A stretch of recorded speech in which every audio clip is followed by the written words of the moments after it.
Selo de Minas é mais uma das sessões do livro Claro Enigma do Carlos Drummond de Andrade, obra de 1951, da terceira fase do escritor mineiro de Itabira do Mato Dentro.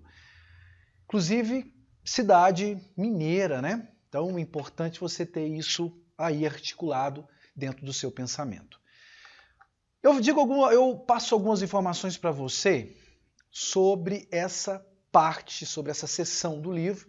Digo aqui em Selo de Minas, centrado em evocar questões relacionadas ao Estado de Minas Gerais. Deixa eu mexer aqui no meu marca-páginas, meu marca-texto. Então, existe uma preocupação muito grande com a identidade de Minas Gerais. Em comum, todos os poemas apresentam a paisagem do Estado associada a uma procura em realçar a simplicidade mineira. Um estudioso falando aí, né? Mas sem perder o olhar ácido sobre algumas questões que envolve esse Estado e envolve também a própria Constituição nossa, nós seres humanos. Tá bom? Então, vamos para o primeiro poema que eu quero analisar para você. O poema se chama São Francisco de Assis. Eu vou ler a primeira estrofe e vou te mostrar algumas imagens. Senhor, não mereço isto, não creio em vós para vos amar. Trouxeste-me a São Francisco e me fazei vosso escravo. A ideia aqui do São Francisco está intimamente relacionada a essa imagem que você está vendo aqui, que é a igreja de São Francisco de Assis, que existe na cidade de Ouro Preto. Coloquei uma imagenzinha um pouco menor para você aqui, só para você ter uma dimensão do tamanho da igreja. Para você que já foi a Ouro Preto, é um lugar que você, de fato, se você não tenha ido, você tem que conhecer. E para quem já foi, você vai lembrar dessa feira que tem aqui. É curioso que quase toda a pesquisa de imagem que você faz sobre essa igreja, normalmente eles tiram a foto dela de tal maneira que essa feirinha livre aqui, ela fica excluída do projeto arquitetônico e imagético dessa igreja. Então, acho que tem um certo preconceito de quem tira foto. Então, aí eu volto numa ideia que sempre eu digo isso em sala de aula. Todo olhar, ele está carregado de subjetividade. Nenhum olhar é absolutamente neutro. Então, quando o repórter fala aqui, o nosso jornal é objetivo, é imparcial. Pelo amor de Deus, né, moçada? Faz essa pesquisa aí na sua casa para você ver. Coloca Igreja São Francisco de Assis, Ouro Preto, Minas Gerais. Você vai perceber que sempre a feira livre ela é boicotada. Por mero preconceito, porque ali tem coisas incríveis, regionais, turísticas, que são vendidas aí nessa feirinha. Inclusive já comprei umas pedras de... Que pedra, professor? Umas panelas, eu adoro cozinhar, panelas de pedra sabão do caralho ali, tá? Então tem coisas incríveis nessa feirinha. Você não pode ir a Ouro Preto e não passar nessa feirinha aí, né? Então é um passeio obrigatório. Bom, então você está vendo essa igreja, tem algumas passagens do poema que ele vai fazer referência a, por exemplo, a essa parte central aqui que eu estou destacando para você, o frontispício, que ele diz aqui, ó. Cadê, professor? Cadê o texto? Diz aqui, ó, seu frontispício me basta. Então ele está fazendo alusão aqui. E depois, ao longo do poema, ele vai fazer alusão à nave central, que é essa imagem aqui, pintada no teto da igreja pelo mestre Ataíde. Já vou comentando isso ao longo do próprio corpo do poema junto contigo, tá? Então, mentaliza essa questão histórica aqui. Quando eu digo questão histórica, mentaliza todo esse patrimônio cultural que você está observando nesse exato momento, porque ele será resgatado e homenageado pelo Carlos Drummond de Andrade. Vamos voltar lá no poema. Ele diz o seguinte: Senhor, não mereço isto. Esse sujeito que fala, ele está na frente da igreja que você acabou de ver, e ele dialoga com Deus e fala: Deus, eu não mereço isso. Então é tão bonito, aquilo mexe tanto com ele, moçada, e é de fato muito bonito. É tão bonito, se você observa aqui tem figuras humanas aqui, ó. Bem aqui, deixa eu mudar o tom aqui para você conseguir enxergar. Existe na porta da igreja algumas figuras humanas. E essas pessoas estão aqui, ó. Aqui, ó. Beleza ou não? Olha o tamanho da porta no estilo rococó barroco que você está percebendo aí. Inúmeras ornamentações aqui. Eu já comento um pouco melhor isso contigo daqui a pouco. Então isso é barroco, tá? E quando eu falo barroco, automaticamente você tem que lembrar dessa parte do livro. A gente pode vinculá-la ao Romanceiro da Inconfidência. E a gente pode vincular também esse poema aos poemas do Gregório de Matos Guerra, poemas escolhidos do Gregório de Matos Guerra, porque, no caso do Gregório de Matos, comunica com a ideia do barroco, né? Então, aqui nós iremos falar indiretamente, quando a gente pensa nisso que você está vendo aqui, há um diálogo direto com a própria pegada barroca. Se você observar, a própria presença divina, embora o eu seja alguém que seja alguém incrédulo, mas existe a figura religiosa ali de Deus, e essa figura religiosa, ela é claro que ela pode ser vinculada ao barroco, que normalmente costuma fazer um tipo de arte sacra, né? Então ele diz: Senhor, não mereço isto, não creio em vós. Então quando ele diz que não crê no Senhor, e daqui, moçada, eu tenho esse eu diante desse espetáculo arquitetônico da tradição barroca. Eu já tinha comentado isso com você. O maior repertório, patrimônio cultural da arte barroca no mundo é Ouro Preto. Tá? Todo o conjunto, tá, moçada? Eu estou pensando na culinária, eu estou pensando nas igrejas, eu estou pensando nas pinturas, que eu já vou comentar, aquela pintura ali do mestre Ataíde. Senhor, não mereço isto, não creio em vós para vos amar. Trouxeste-me a São Francisco e me fazeis vosso escravo. Então, esse eu fala: olha, é tão bonito, Deus, tenta me fazer o seu escravo, porque talvez eu vou encontrar mais beleza ainda diante de toda essa arquitetura barroca que eu estou vendo aqui. Deus, me faça seu escravo, faça que eu seja uma pessoa que crê no catolicismo. Vamos lá. Não entrarei, Senhor, no templo. Seu frontispício me basta. Então ele falou: não vou entrar. Não vou entrar. Aqui o frontispício, aqui, ó, essa parte frontal da igreja que você consegue ver de longe. Deixa eu tirar as minhas marcações aqui. Então ele fala que a beleza que ele está vendo aqui já é por si só suficiente, ele não precisaria de mais nada. Isso é muito legal, né? Eu estou tentando dar um zoom aqui, deixa eu ver se eu consigo dar o zoom, e eu consegui. Muito bom! Normalmente eu uso isso, moçada. Eu uso essa imagem, especificamente falando onde eu estou passando a mãozinha aqui do nosso programa, eu uso essa imagem para elaborar questões sobre o barroco. E quando eu olho isso, é interessantíssimo você observar essas três carinhas desses anjos. Aqui tem um, aqui outro, ali outro. Essas três carinhas, cada um olha para um lado. É igual os anjinhos lá de cima, ali, cada um olha para um lado. E esses anjinhos, esses curumins aí, eles são anjinhos, moçada, velhos. São crianças velhas, que dá a ideia do fusionismo barroco. Isso é muito interessante, tá bom? Observa isso. Então, o Drummond está diante de toda essa beleza que quebra um pouco com a simetria clássica. Ele está diante de toda essa beleza e fala: olha, só isso aqui já me basta. Essa monumental obra de arte construída pelo mestre Aleijadinho. Então, deixa eu voltar ali, tá? Então, suponhamos que esse eu ele está aqui nessa região, observando toda essa beleza arquitetônica que ele está, né, na frente dela aí. Aí eu continuo. Vossas flores e querubins. Beleza ou não? Querubins, professor. Acho que eu falei errado ali, né? Vossas flores e querubins. Olha lá, vários anjinhos aí. Então ele está falando: olha, tudo isso aqui, as flores devem ser essas ornamentações aqui, né? Então tudo isso aqui me basta. Isso aqui já me deixa muito feliz, tá? Show de bola. Não? Então vamos voltar para o texto, né, professor? Bora lá. Aí ele diz o seguinte: vossas flores e querubins são matérias de muito amar. Então, isso aqui não tem como a pessoa observar isso aqui e não se encantar por essa beleza. É matéria de muito apreço e nós temos que valorizar isso. Acompanhou?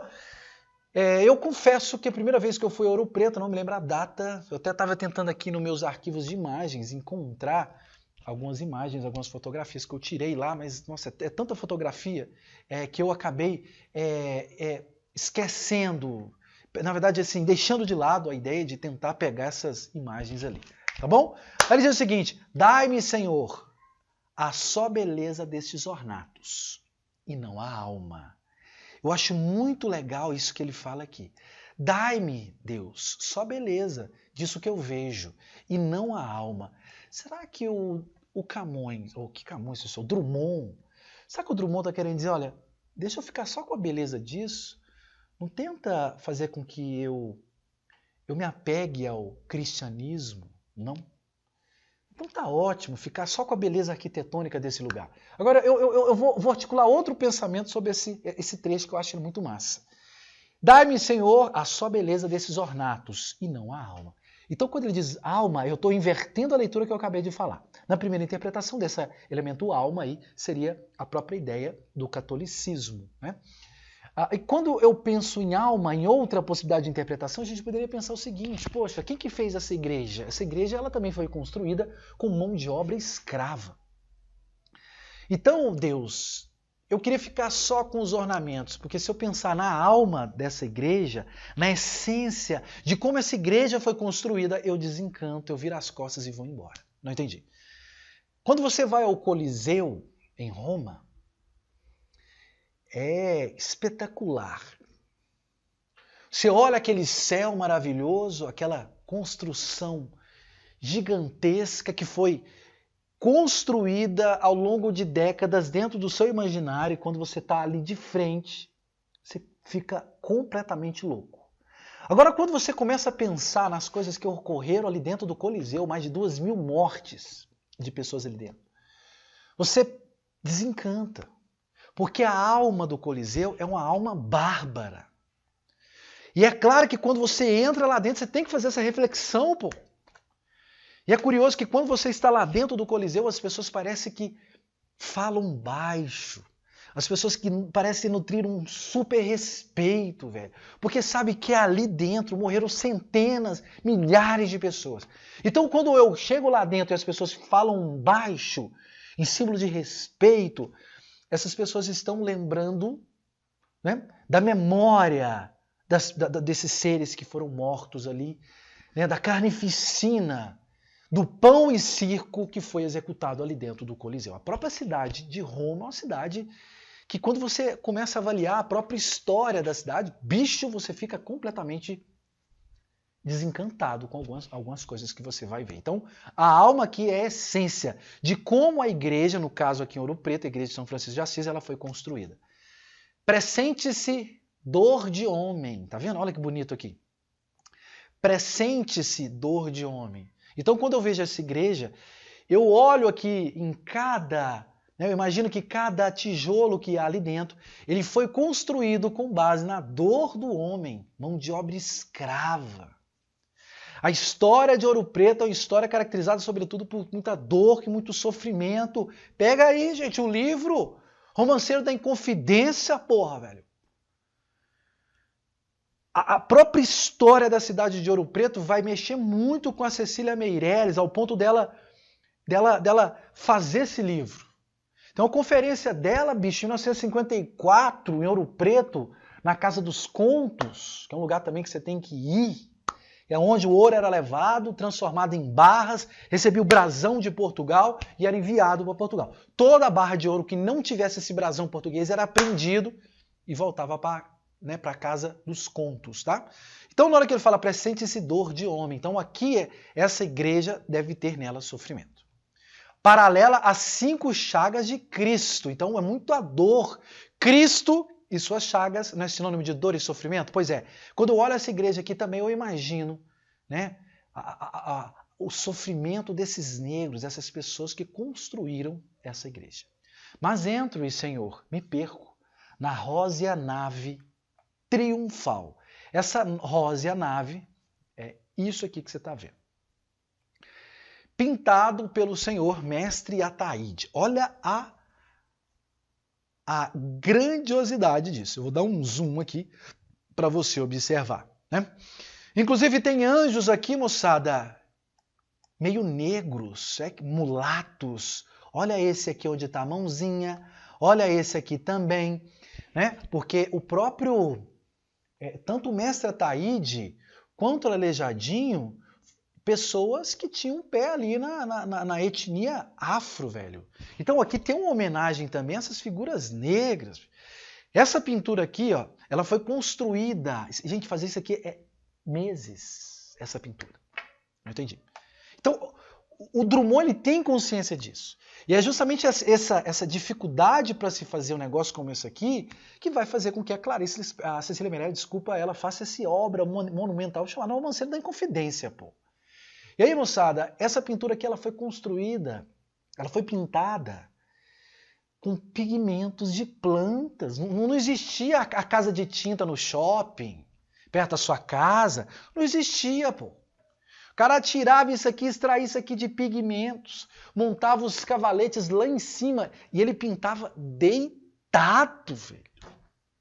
Você imagina a dificuldade para se fazer um negócio desse, velho? Puxa, professor. Por isso que eu tô falando pra você, velho. Você tem que ir lá em Ouro Preto, bicho. É igual as pinturas lá do Renascimento, bicho. É tipo isso aqui, ó. Os caras, né? A vez que eu tava em Florença, eu vi Botticelli aqui na minha frente. Eu falei, poxa, onde eu tô? O que é isso, velho? Você fica louco, não tem como você não se encantar. Ouro Preto, você não pode morrer sem ir lá. Antes de morrer, você conversa com Deus, assim, Deus, deixe-me conhecer Ouro Preto, Landim falou que é do caralho. Mas entro, Senhor, me perco na rósea nave triunfal. Por que tanto baixar o céu? Porque essa nova cilada. Então, o eu pergunta, né? Para que baixar tanta beleza? Então ele está comparando isso que ele está vendo aqui, não, na nave aqui, ele está falando assim, poxa, isso é tão belo, é como se descesse o céu aqui para a terra e a gente pudesse usufruir dessa beleza arquitetônica que a gente está vendo aí. Senhor, os púlpitos mudos, entretanto, me sorriem, mais que vossa igreja, esta sabe a voz de me embalar. Perdão, Senhor, por não amar-vos. Muito bom. Então, essa partezinha aqui, sobretudo essa estrofe, como eu tinha dito aqui nesse exato momento para você, a gente consegue ver uma espécie de olhar um tanto quanto crítico sobre a história dessa cidade, história dessa igreja, né? Igreja de São Francisco de Assis. Show de bola, professor? Show de bola. Então bora para mais um poema. Esse aqui praticamente vai ser uma leitura que eu vou fazer com você, tá? Não é um poema muito difícil, tá? Mas é um poema que tem a ideia da dissolução, que percorre vários poemas do livro, que tem a ideia da morte. Vamos lá. Morte das casas de Ouro Preto. Sobre o templo, sobre a taipa, a chuva escorre. As paredes que viram morrer os homens, que viram fugir o ouro, que viram finar-se o reino, que viram, que reviram, que viram, já não veio, também morreram. Olha que doido. É muito interessante porque os homens morreram e essas casas, olha lá, as paredes, né? Essas paredes também estão indo embora. E é curioso que é justamente o ouro, a vontade de poder, toda a vontade de poder, toda a vontade de conquista, tudo isso também acabou, porque morreu com o indivíduo. Então, a ideia que eu disse para você é de dissipação, dissolução, está tudo acabando. Morrem severas, é tempo de fatigar-se a matéria. Fatigar é cansar, então a matéria está ficando cansada. A matéria, aquilo que são as casas, aquilo que ele está vendo. Por muito servir ao homem, e o barro dissolver-se. Aí é muito legal, né? Aqui tem um discurso meio religioso, católico, apostólico, romano aqui. A própria igreja não fala que o homem veio do pó, do barro, de matéria vil, olha lá. Então o barro das paredes das casas, de tanto servir ao homem que também é feito de barro, enfraqueceu. Nem parecia na serra que as coisas sempre cabiam de si em si. Hoje vão-se, tudo acabando. Tá? Então, há uma reflexão também sobre um aspecto chamado passagem do tempo, que está incidindo nos homens e está incidindo nas construções arquitetônicas. Enquanto se espalham outras em polvorentas partículas sem os vermes fenecer, ai, como morrem as casas, como se deixam morrer. E descansadas e secas, ei-las sumindo-se no ar. Então as casas estão morrendo e esses indivíduos que construíram essas casas também estão partindo. Sobre a cidade concentra o olhar experimentado, esse agudo olhar afiado. Olha que legal. Esse agudo olhar. Então, a perspicácia de quem consegue fazer essa reflexão sobre esses homens que morreram, sobre essas casas que também foram acabando. O início lá do livro da Cecília Meirelles, infelizmente ele não está comigo aqui agora, mas tem uma reflexão muito interessante sobre isso que o Carlos Drummond de Andrade está falando, né? Então, na mesma cova, chamada morte, né? Na mesma cova em que os perseguidos estão, os perseguidores estão, os traidores estão, tudo acabou. Então, acaba que a gente podia pensar, poxa, será que foi tudo em vão? Não, acho que a Cecília Meirelles quer pensar que, poxa, acho que a gente tem que fazer escolhas mais sábias para a nossa civilização.